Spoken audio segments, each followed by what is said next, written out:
My name is Niranjan Kumar, vocational trainer, retail, government senior secondary school, Nai Mandi Gharsana.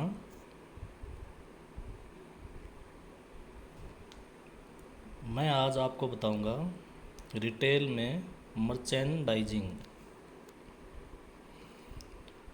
Retail में merchandising का अर्थ होता है क्रय विक्रय, या दूसरे शब्दों में कह सकते हैं बेचने का भाव, या बेचने की क्रिया, या बिकने का भाव, या वस्तु बेचने पर प्राप्त धन। ये सब मर्चेंडाइजिंग में आता है। किसी भी रिटेल व्यापार की सफलता मुख्य रूप से उपभोक्ता को सही समय पर और सही कीमत पर सही सामान प्रदान करने की खुदरा विक्रेता की क्षमता पर आधार रखता है। उपभोक्ता द्वारा आवश्यक उत्पाद या सेवा खरीदने की पूरी प्रक्रिया में यह सुनिश्चित करना कि उत्पाद या सेवा उस स्थान तक पहुंच जाए जहां उपभोक्ता इसे खरीद सकता है। किसी भी खुदरा संगठन के सफलता के लिए यह बहुत ज़रूरी है। मर्केंडाइजिंग यह खुदरा विक्रेता द्वारा किए गए विभिन्न गतिविधियों का चयन है, जैसे कि ग्राहकों को उनके उपयोग के लिए उत्पादों की योजना बनाना, खरीदना और बेचना। यह स्टोर संचालन और खुदरा बिक्री के ई कॉमर्स को संभालने का एक अभिन्न हिस्सा है। मर्चेंडाइजिंग ग्राहक के खरीद निर्णय को प्रभावित करने के लिए खुदरा वातावरण में उत्पादों को प्रस्तुत करती है।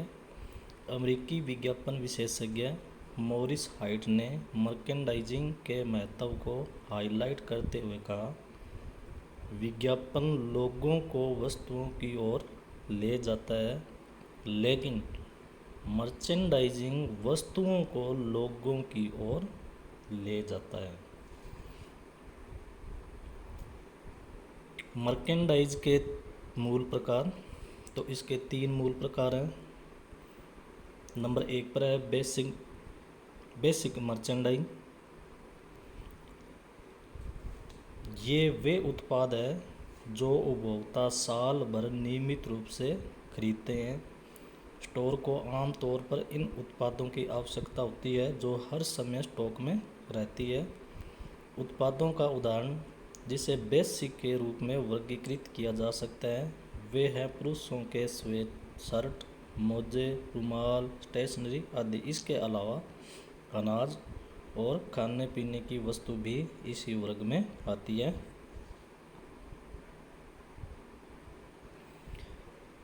दूसरे नंबर पर है फैशन मर्चेंडाइज। इस प्रकार के मर्चेंडाइज का व्यापार में अपेक्षाकृत कम अवधि के लिए उच्च मांग रहती है।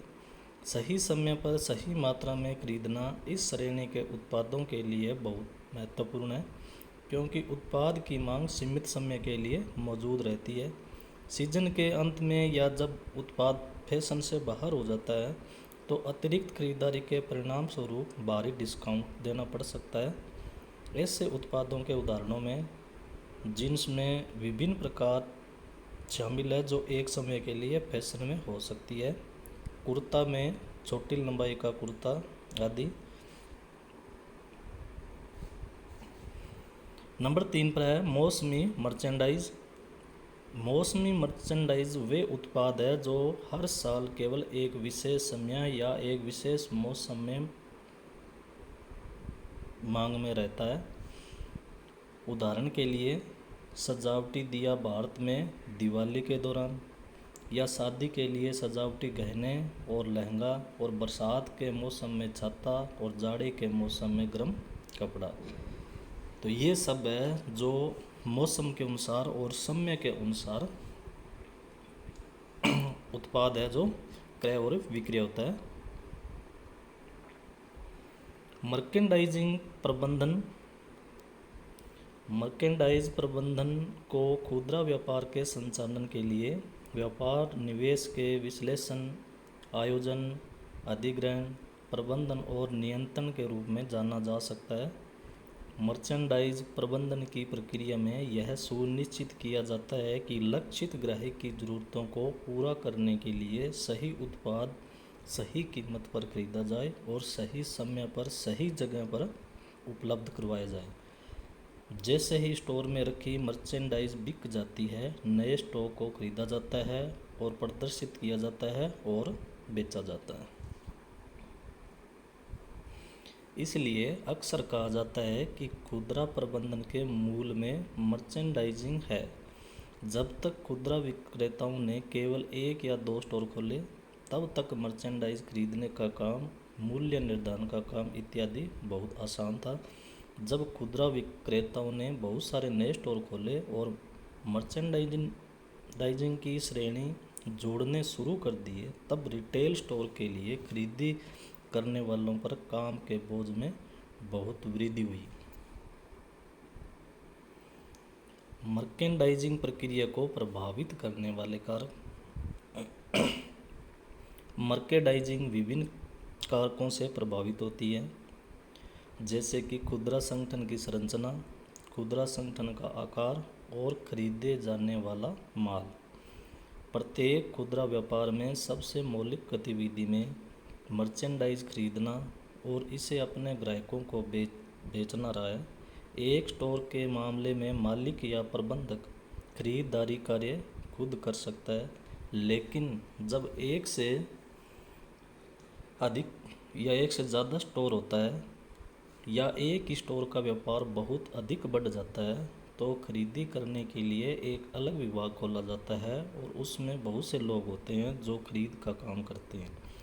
एक चेन स्टोर के मामले में खरीद कार्य को भौगोलिक रूप से केंद्रीकृत या विकेंद्रीकृत किया जा सकता है। इस प्रकार रिटेल स्टोर का प्रकार मर्चेंडाइजिंग के कार्य को प्रभावित करने वाला एक महत्वपूर्ण कारक है। एक खुदरा विक्रेता द्वारा किए जाने वाले व्यापार बड़े पैमाने पर व्यापारियों की जिम्मेदारियों को निर्धारित करते हैं।